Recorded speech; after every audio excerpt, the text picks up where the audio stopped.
ఓం శ్రీ గురుభ్యో నమః.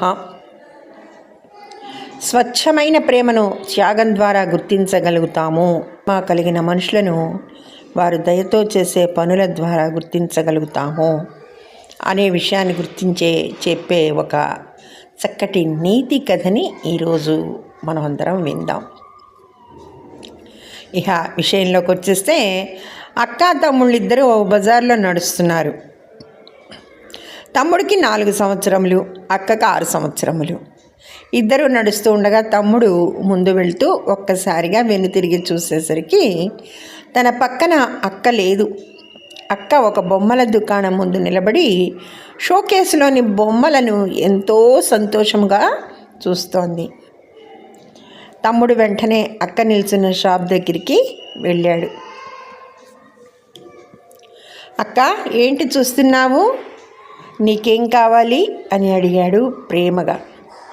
అతని అక్క షోకేసులోని బొమ్మలను చూపించి, నాకు ఆ బొమ్మ కావాలి అని చెప్పింది. తమ్ముడు అక్క చెయ్యి పట్టుకుని షాప్ లోపలికి వచ్చి ఆ బొమ్మను తీసి అక్క చేతిలో పెట్టాడు. ఎంతో బాధ్యత గల అన్నయ్యలాగా ప్రవర్తించాడు. అక్క ఎంతో సంతోషంతో బొమ్మను చూసుకుంటూ ఉంది. తమ్ముడు క్యాష్ కౌంటర్ దగ్గరికి వెళ్ళాడు.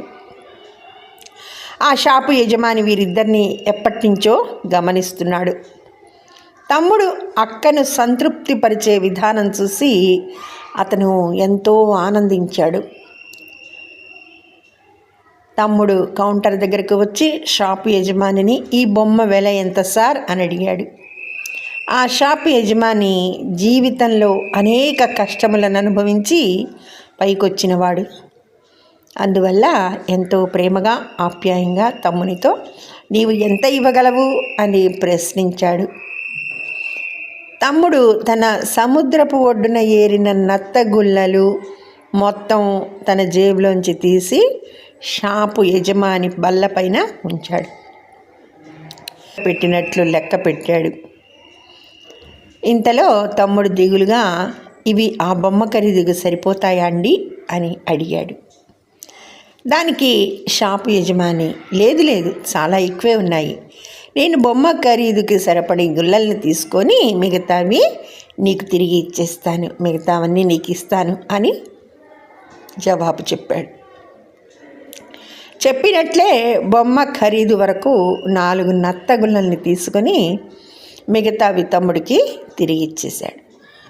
తమ్ముడు ఎంతో సంతోషముగా మిగిలిన నత్తగుల్లల్ని జేబులో వేసుకుని అక్క చేయి పట్టుకొని అక్కడి నుంచి వెళ్ళిపోయాడు.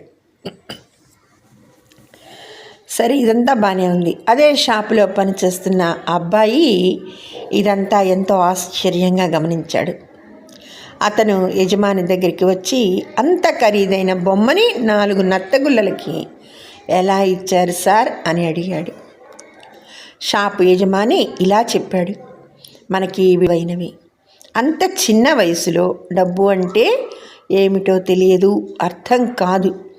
పెద్దవాడుగా ఎదుగుతున్న కొద్దీ డబ్బంటే ఏమిటో తెలుసుకుంటాడు. తను అక్కకు 4 నత్తగుల్లలు తెచ్చుకుంటాడు.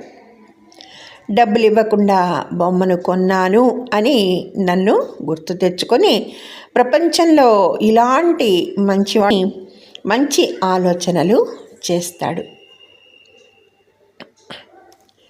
అదండి కథ. ఈ కథలోని నీతిని కనుక త్యాగం ద్వారా గుర్తించగలుగుతాము. కరుణ, ప్రేమ కలిగిన మనుషులను వారు దయతో చేసే పనుల ద్వారా గుర్తించగలుగుతాము. మనం కూడా ఇతరులకు మంచినే చేస్తూ మన జీవిత కాలంలో ఎంతోమందికి స్ఫూర్తినిద్దాము అని చెప్పే ఒక చక్కటి కథ. ధన్యవాదములు. సర్వేజన సుఖినో భవంతు. మీ హిమబా.